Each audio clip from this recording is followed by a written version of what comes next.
Hello, cancer fans. Hi, everyone. So today is Hey, we gotta celebrate. We're back. Yeah, we're back. Yeehaw. Yeehaw. I'm alive. I Yay. made it through the surgery. He's alive. Yep. Yep. He made it. It was so scary. That is the scariest thing I have ever been through in my life.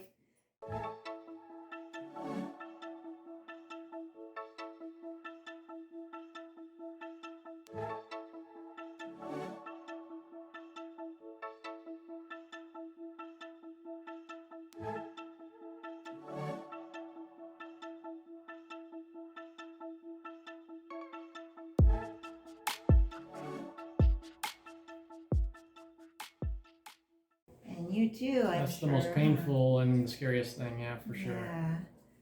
Oh, it's just so much has happened. I don't even know where to start. Yeah, and everything has to do with a lot of pain. Yeah. Yeah, that's one thing they do not tell you. I don't think that we were prepared for that amount of pain. No, I was thinking that they were going to prescribe meds for the pain. Yeah. They do not. No, they're very, very cautious in giving out anything. Oh, it was just crazy. I mean, he had morphine for the first couple of days on a little pump thing, but even that is limited. You can only give yourself so much morphine. Yeah, the morphine, I think it was like every 10 minutes I could push a button and then get a little more morphine. Well, first it was fentanyl, and that just didn't do much for him at all. And he had that before when he was in the hospital, and it didn't really help him. It helped, but it just didn't last very long, and it was like constant. You have to push the button. So then they finally gave in and switched over to morphine, and so you were on that for a few days, huh? Yeah. Yeah. And then they switched me over to, they took me off of the button thing, so I couldn't push the button anymore. Mm-hmm. And they started giving me, what was that stuff called? Oxycodone? Yeah, Oxycontin. No, not Oxycontin. Oxycontin. Oxycodone. Oxycodone. Yeah. I don't know, but he's had a bunch of stuff. But it's like pretty quickly, they started weaning him onto what he was going to be getting at home, and it wasn't enough. He had a couple of really, more than a lot of really painful nights in the hospital, and they just wouldn't do anything about it. Well, how long was I in the hospital? Like 9 days. 9 days? Yeah. Every single night I couldn't sleep. I was in a ton of pain, and I was freezing cold. Yeah. Every night. And I told them, and I don't know whether they think I'm a drug addict or what's going on with that, but they would not give me any more meds. And it's funny too, because they would always promise me like, okay, we'll make sure that doesn't happen again tonight. We'll blah, blah, blah, blah, blah. Same thing every night. Right. So that was really, it was terrible. It was like a nightmare in the hospital. Yeah. And then plus he's had no appetite. So let's see, going back to the beginning, you I weighed 156 going into the hospital. Yeah, what do you weigh now? 141. Yeah, so he lost a bunch of weight, and he's had like no appetite. Just when he eats, it's a couple of bites of this, a couple of bites of that, but not any type of meal or anything. And which is funny too, because when I got out of the hospital at first, they prescribed oxycodone. And instead of taking the prescribed amount of oxycodone, we took the amount of oxycodone that made me feel like I wasn't going to die all the time. Like the pain at times is almost unbearable, where I just want to just scream my head off, and it's just horrible. And I'm sure there's a lot of people that understand exactly what I'm saying. And he was on just a little dose of it. He was only on 10 milligrams, which is basically nothing, That's what you were on before. Yeah. Yeah, so that part was really disappointing that they didn't control his pain better, and it just made it seem like he's not getting better. I mean, up until like yesterday afternoon, he hasn't been doing well. He's just been laying in bed like all the time, and then he'd get up and go right back to bed, and it's terrible. And just the not eating. It's just all the pain. Yeah, it's like he's just wasting away, not getting any better, not any improvement in the pain.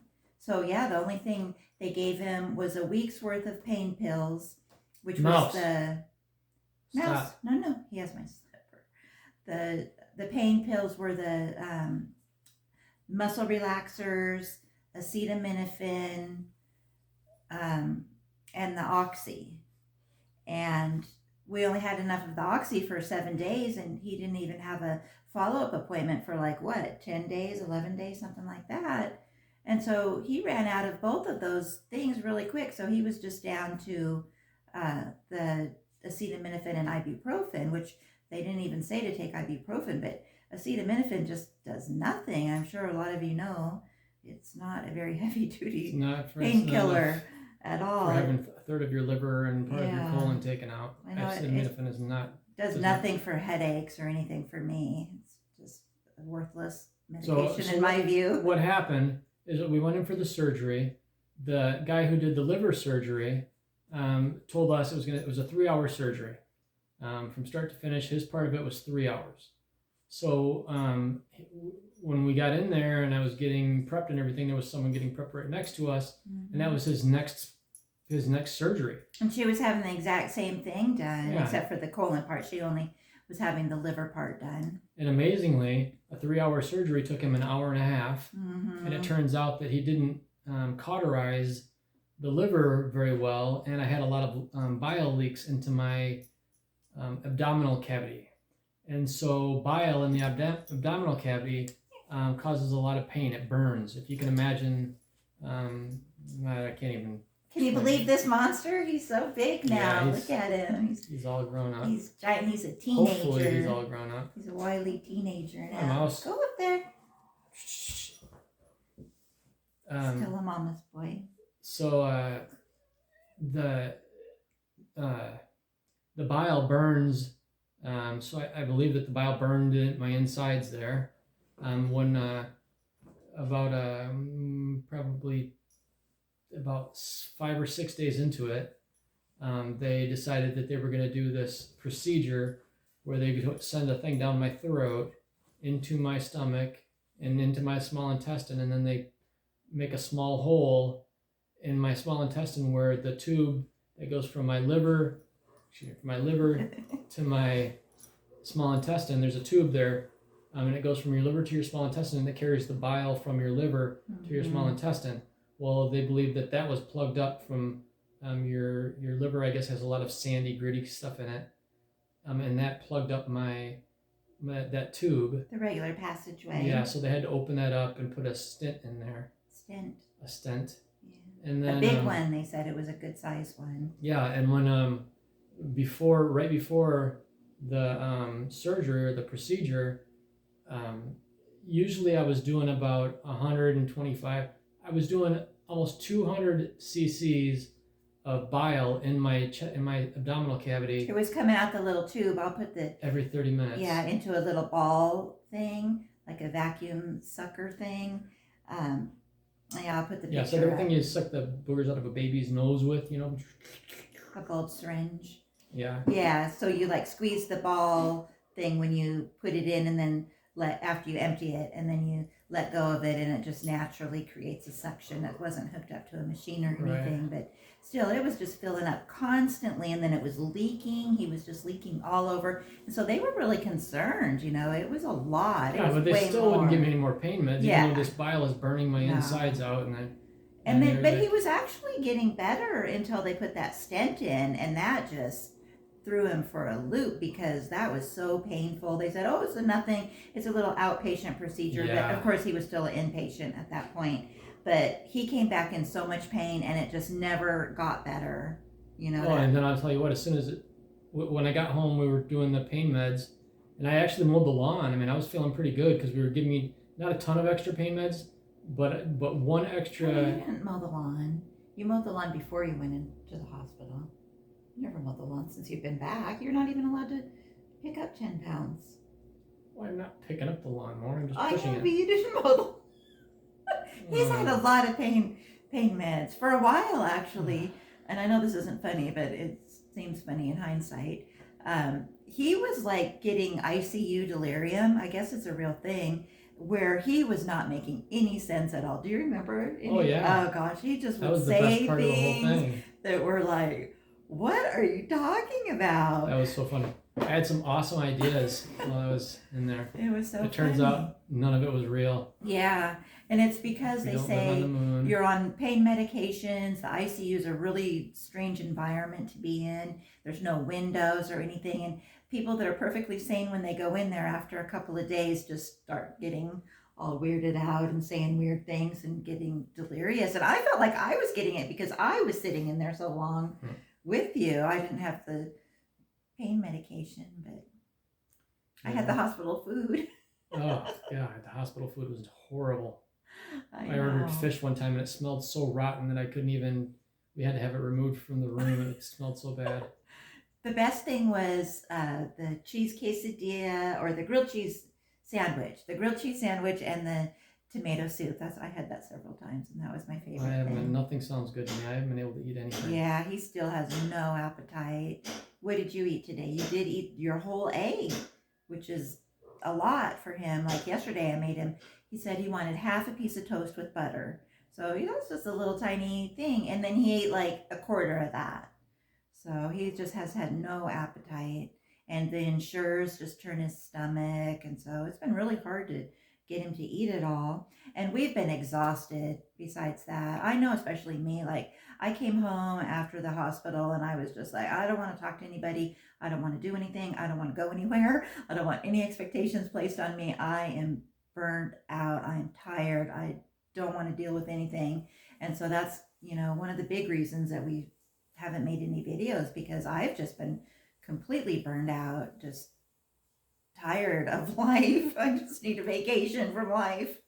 And I've been scruffy and filthy looking. Well, that doesn't matter to me. I mean, I love you no matter what you look like. I'm just saying with videos and stuff. Oh yeah, with the videos. And plus he hasn't felt good at all. And neither one of us have had any enthusiasm for doing anything. It's just well, in my pain, you had the liver, my colon. I don't know if that hurts or not. I don't think it does, but I have this big long incision that's been sewed together. It's 9 inches, 9-inch incision, and then I have the hole where the drainage tube was, and then on top of all of the the liver being taken off, part of my colon being taken out, and the gallbladder. I have this bite still from the dog that started stinging while I was in the hospital. I don't know why. Oh, I know why, actually, because I caught it on a piece of fabric and it pulled the fingernail apart. Oh, yeah, here, let's show them. I'll show you up close. Where are you? Hold it still. There. You can see it. And then show your stomach so they can see. We're going to show stomach. Yeah, so this is gross. It's not gross at all, like compared to how it was. That's his incision. There's the big long incision, 9 inches. Yep, and then over there is where there's where the hole is. The drain that they just took out was. So yeah, interestingly enough, we didn't know that they were going to use the same incision for both surgeries. That was kind of strange. I thought he'd have one over on the right side and then one. I didn't know where they were going to go in for the colon part, but yeah, they just unzipped him and did everything in there. Are we crooked now? Well, and I'll tell you what, that when they pulled the stent, and also my I don't think it's my neuropathy from the chemo is definitely at its peak right now. My feet feel like I'm constantly walking around with blocks of ice on my feet. Mm-hmm. It's horrible. It's just driving me nuts. So tomorrow he has another appointment with the oncologist. Yeah. So he wants to do, well, he did prior to the surgery. We'll find out what he says after he's read all the pathology reports and everything, which all came back really good. But we'll see what he says tomorrow, and we're going to talk to him. Maybe he can get some medicine for the neuropathy because he needs it at this point. Yeah, something for the neuropathy would be awesome. And then also I have a giant cavity now back in the back of my mouth. I know chemo can be really hard on your teeth too. That's probably why. Add it to the list of things. Yeah, but look over here. All kinds of weird pain. Look at all our beautiful cards from everybody. Move your head, Annie. Thinking of you. This was our very first one from Dennis. Look, this one's from France, a postcard. And we've got from Roberta and Debbie gave us 2. And that one. And these are from Rosie and my uncle, Randy. And this this one's from Rosie. So yeah, these are all of our cards. Oh, this one's from Wendy. I really like that one. That's a cute, colorful one. So these are our cards that we've got. And then plus, he got some Legos. Yeah, A really nice Lego set. Yeah, it's we should have brought it out here. a truck and an RV. Yeah, it's like a camper fifth wheel thing. Yeah, and it's really funny too cute. Because there's a guy in the set, a little minifigure, looks exactly like my brother. Oh, so that's cute. Yeah. Yeah, so thank you. I can't remember who sent that. I think there was a tag in there, but it's all just been a blur. Yeah. We went there on the way home from the hospital. We stopped by because we hadn't gone, and the hospital's kind of on the way, or the post office is on the way. So yeah, we've just been dealing with getting Russell better, and today, and well, a little bit of yesterday too, was the first day that I felt even somewhat normal, and trying to get back on a routine and get back to normal, because things have just not been normal. I really underestimated the toll that it was going to take, the emotional toll, and Russell, the physical toll, of course.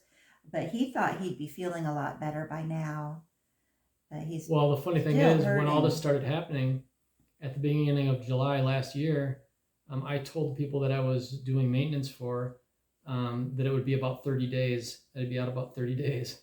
Yeah. And it's been what? I think you told them 2 months. It's been 8 months now. Yeah, it's been 8 months. Ugh. Yeah. It's terrible. So we're still hanging in there, though. We got some good donations when our GoFundMe first went up. That's kind of tapered off down to nothing. But, we do appreciate what we received. And it's helped us live, That's been important. Gas was expensive. Eating at the hospital was expensive. Everything costs money. And I know the state of the world is not great right now. And inflation is killing a lot of people, I'm sure, right now. Yeah. But slowly. But we get donations when we post videos. If we don't post any videos, then people don't think to just go to our site and donate. Yeah, and I'm sure a lot of people are busy donating to the Ukraine and Red Cross and stuff like that. I was thinking the other day, I can't imagine being in the Ukraine right now, being in this kind of condition and having to deal with bombs and Russia invading. And I saw a video this morning about they were bombing near the children's hospital, and so they had to move all the children into the basement, and there's some very sick children that need transplants and I can't remember what else, bone marrow transplants, they were saying, and they're going to transfer them over to Poland, and they had to put everybody in the basement. And there's some really, really sick little kids, and it's just so heartbreaking. It's just terrible. I've just been beside myself watching the news and worrying about it and feeling terrible for those people. And who knows what's going to happen. I'm sure a lot of you feel the same way. But it's not a very pleasant time right now, and it doesn't need to be that way, especially on the heels of COVID. And we just don't need this. The world doesn't need this. And I really thought that we as a people were a little more advanced beyond all the killing and stuff. But apparently not. It's very sad. Yeah. So, I don't know what else we have. Friday we have to go to our regular doctor. It'll be my second checkup since I had high blood pressure and got on medication, so I'm worried about that. I might still have high blood pressure. I don't know. I never went back. Everything's been just focused on Russell, so I never went back and had it checked to see if it was working. So I'll go tomorrow or Friday, though, and find out. You saw a mouse. He's getting really big. He's sawing logs right now. Yeah, he's asleep now, finally.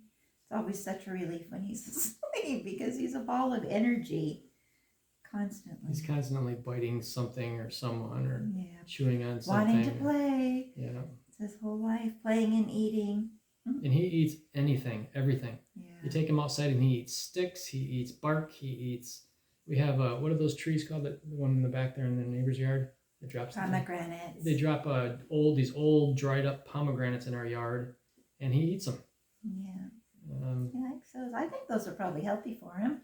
I don't know. So I don't know. He eats these other pod things off of trees, and I worry that's going to be poisoning him. He did have a stomach ache or something yesterday. Well, he does the most bizarre thing that I've ever seen. Because he's like total alpha dog. He wants everybody's treats, right? So we give the dogs these long treats. They're like about 6 inches long. Mm-hmm. And he chews his enough just so that he can swallow it. Yeah. And sometimes it takes him like 5 minutes to chew it up and swallow it. Yeah, and it's gone. And he swallows it like whole. And then he's off to grab Bindi's or Max's. And yeah, and I think like Bindi only likes to eat the chicken off of the outside of hers.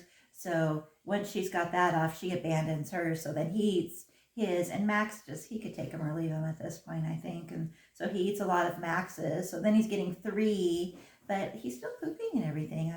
I've been watching him, make sure he doesn't get an obstruction from him. But I'm not going to give him to him for a few days now. Yeah, I say he looks like a crayon box inside. We need to take a X-ray of him. Yeah, a bunch of little sticks inside. Yeah. Shh, don't say it too loud. He knows what they are. No, right.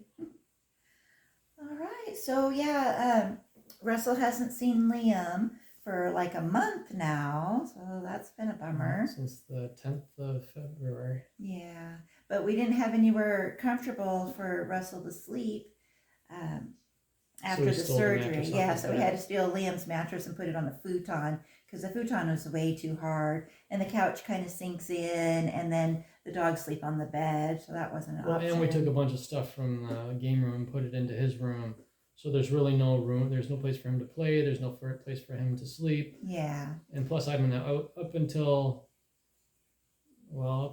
yesterday afternoon, I've been in a ton of pain. Mm-hmm. And the last thing that I want to try to do is go and get Liam and bring him. I mean, I would like to see him. Don't get me wrong. He's my kid, and I love him to death. But it's just one of the sacrifices you have to make to get past this. But we're hoping that the doctor is going to say that he only has to do like 3 months of chemo, and then he'll be done, and then he'll have another scan and find out that there's no cancer, because they think that they got all the cancer. I mean, they're like almost 100% But I tell positive. you what, the liver surgeon did an hour and a half, a 3-hour job in an hour and a half. I'm guessing he wasn't that clean and neat. I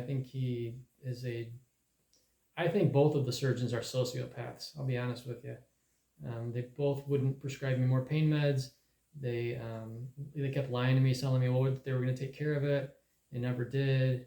They just let me sit in my room at night, freezing cold, because I sweated a lot at night for some reason when I laid down. And even now, last night I sweat. I woke up in the middle of the night and I was laying in a pool, literally, of sweat. Yeah. And then in the hospital, at least here, it's warm. But in the hospital, the vent was here and the return was here. Or no, excuse me, the vent was here, the return was here. So there was constantly cold air going across my body. So I was, and you know, those hospital blankets are, they're like sheets. Right. So there was no way to get warm. I was in a ton of pain, freezing cold. And I kept telling him every morning, and this is not working. I'm in extreme pain all night. I can't eat. And it just nothing. Nothing. So. Well, so anyways, I'm glad that part's over. And hopefully you can just start feeling better now. Yeah. Little by little. It's already been what? A month? Has it been a month? No, not quite. It's been, what is today, the 2nd? So it's been 21 days. 3 weeks. 3 weeks, yeah. Probably won't be feeling back to normal for another 3 weeks. I can't believe it's only been 3 weeks. Yeah, it seems like... It seems like a lot longer than 3 weeks, yeah. It's the longest 3 weeks of my life, let me tell you. Yeah. But everything seems to be going good now, other than the few complications that we had in the beginning. Oh, yeah, that reminds me. So we went to the liver surgeon's office so that he could remove the drain. And that is the most painful thing you can imagine right there. Because the drain was kind of pushed into my liver. Like, I'm pretty sure it was touching my liver, because if I pushed it, it was bumping into something in there. And I think that what happened is that during the healing process or whatever, the end of that tube that was stuck into me got some kind of stuff adhered to it. And when he pulled it out, it was like pulling a marble or a gumball out of there. Or pulling a scab off or something, Oh my on God. the inside. That hurt so bad. I've never heard Russell cry out like that. I thought he wasn't going to make it. And then he was just like, wait, just give me a minute before you pull the rest out. And thankfully the doctor had pulled it all out at once, but still, oh my God, that was horrible. Yeah, that was extreme. I'm sure everybody heard you in the waiting room and everything. That was terrible. Another thing they didn't say, they just acted like it was going to just be no big deal, like pulling out a urinary catheter or something. Yeah, and then even though they just pull out a big chunk of stuff out of there, the scab or whatever, no healing, no pain meds for that. Yeah. So we got to deal with that, and that's been really what's been killing me lately. I mean, we did call. Did we call? Yeah, we did call a few days ago, the day that I posted the update, and because we had to get him something else because it was not working. And so finally, I think that was on Sunday.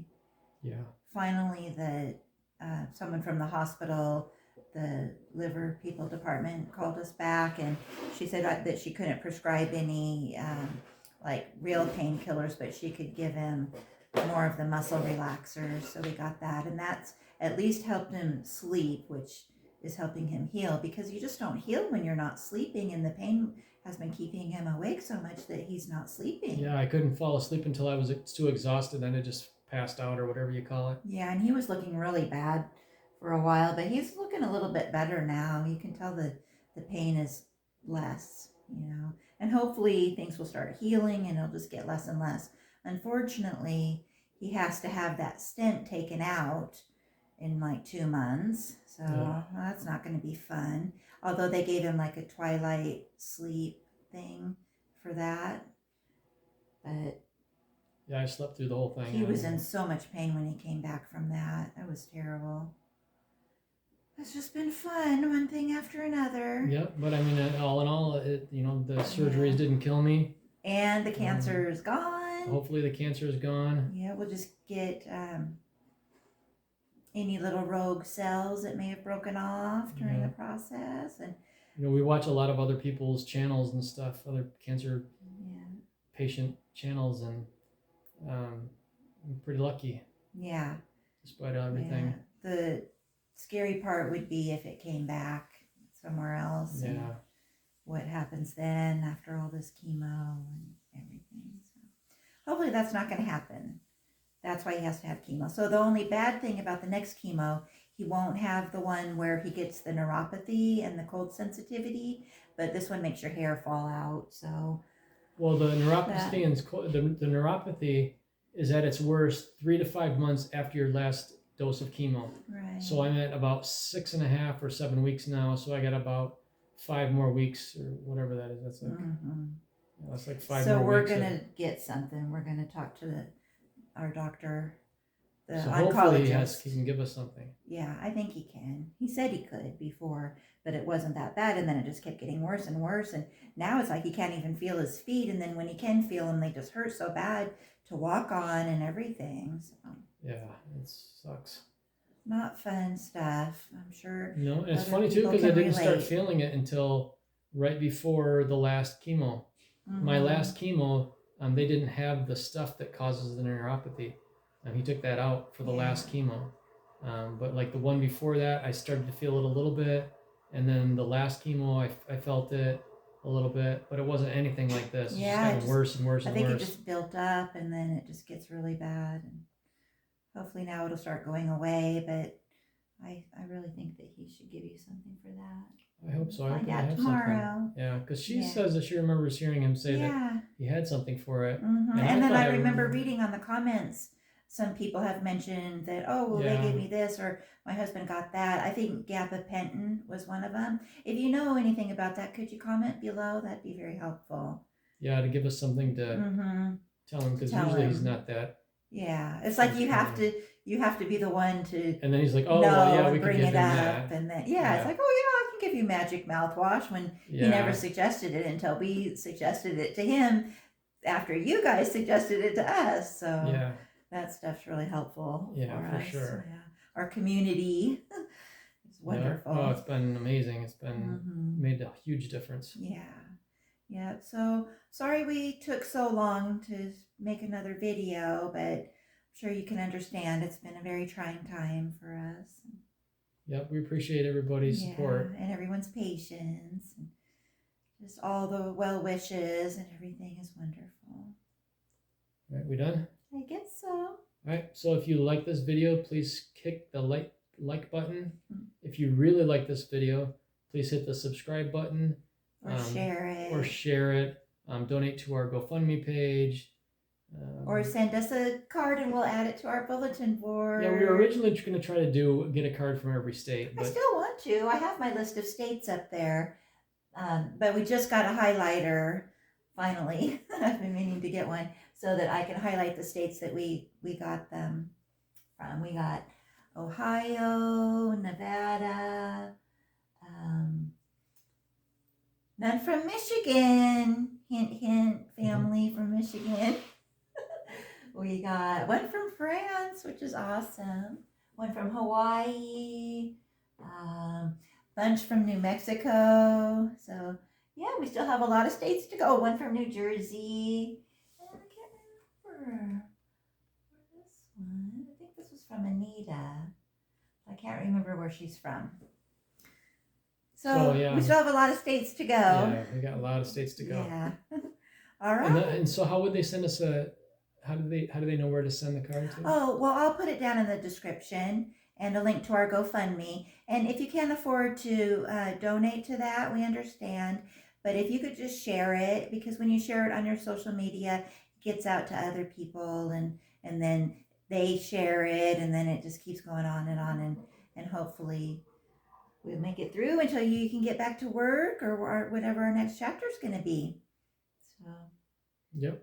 Yeah. All right. That's it. Thank you for watching us. Thank you, everybody. We love you. Take care. Mwah. Bye-bye.